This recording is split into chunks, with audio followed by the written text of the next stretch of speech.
మా పెద్దమ్మ వాళ్ళు ఎన్ని చెప్పినా వినకుండా మా వదిన ఇల్లు విడిచి వెళ్ళిపోయింది. మా పెద్దమ్మ వాళ్ళకి, మా అన్నయ్యకి మనశ్శాంతి లేకుండా పోయింది. కొన్ని రోజులకి మా అన్నయ్య నచ్చచెప్పి మా వదిన్ని ఇంటికి తీసుకువచ్చాడు. మా వదినకి కూడా జాబు వచ్చింది.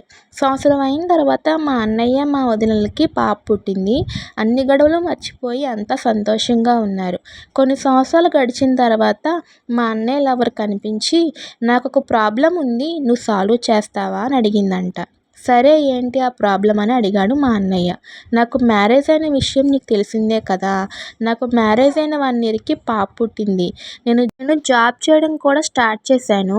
నేను వర్క్ చేస్తున్న ఆఫీస్లో ఒకడు నన్ను విసిగిస్తున్నాడు. నీ గురించి నాకు మొత్తం తెలుసు, నేను మీ హస్బెండ్కి చెప్పేస్తానని బ్లాక్మెయిల్ చేస్తున్నాడు.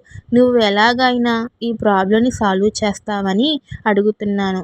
కొంచెం సాల్వ్ చేయవా ప్లీజ్ అని అడిగిందంట. మా అన్నయ్య ఏమో నేను ఆలోచించుకుని చెప్తాను అన్నాడంట.